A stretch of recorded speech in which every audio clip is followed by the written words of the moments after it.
Hey everyone, Trina here. Today we're going to be making some inkjet transfers using transparency paper. Let's get started.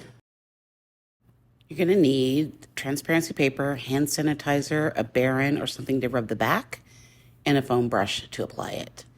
I'm using this transparency film, which is from Amazon, $7 for 30 sheets. Any transparency paper will do. You're going to want to increase your blacks and contrast here. You're also going to want to print this in just black for now. So here it is being printed off, and here we go. So the first thing I'm going to do is spread out this hand sanitizer.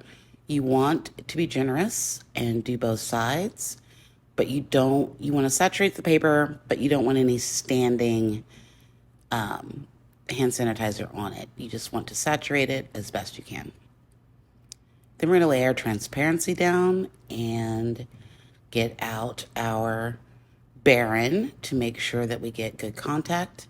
You can also use a wooden spoon for this, or the lid off a jar would work as well. Anything that's going to give you a smooth, flat surface. I'm going to go back in with my bone folder and just make sure that we've got good contact. You could also do this with the end of a paintbrush or anything that will just give you detail.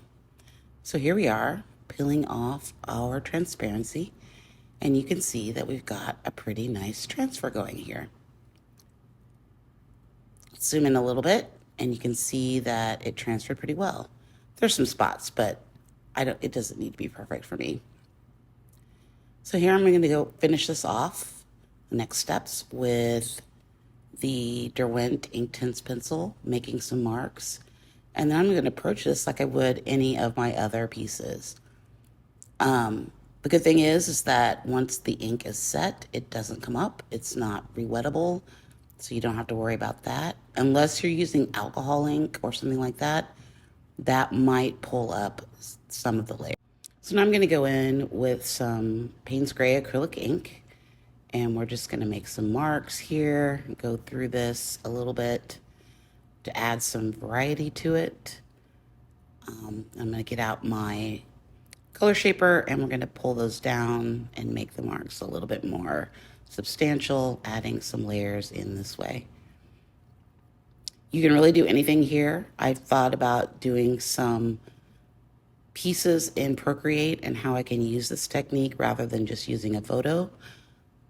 You could make some marks in Procreate and use those to put on your paper.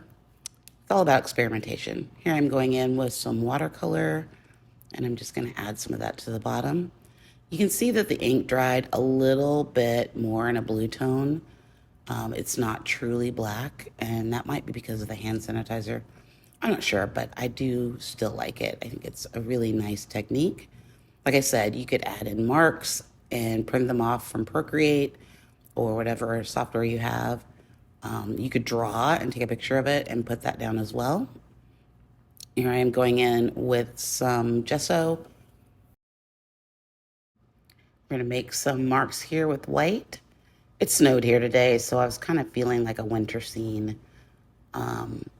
Just adding in these solid areas of white to kind of give you another layer on top, using the edge to scrape back into it, and adding some of these vertical marks to kind of give some different types of marks and bring your eye back up to the top. And then, I like adding gesso to my work. Here I am adding with some more lines with the palette knife, scraping back in, adding more dynamic marks to the piece, really trying to create some layers, scraping off some of the gesso so you can see the layer below to give some depth and some variety. We don't want all of our marks to be the same. We want to vary them as we go. And sometimes the first marks you make are not the ones you want to keep. So finally, I'm just going to go back in with some pencil and add some interest up here at the top and add some dynamic marks to the lines there. Finally, Going back in with some Inktense blocks in black because I like some dark marks in there as well. And so this is really a way for you to start your piece off. And I'll be playing with this a lot more in the next few weeks to explore how this technique can be utilized to enhance my work. Here I have some water and I'm just going to spread this out a little bit. So I'd be interested to know if you're going to try this. I'd love for you to drop me a comment and let's have a discussion about the ways that we could use this transfer technique in our own work going forward. And this is the final piece. I really like how it turned out and the layers that I achieved. And here it is with a mat. So don't forget to like and subscribe. Click on that video to the left if you want to see more of my work. And as always, I will see you in the next one. Have a good day. Bye.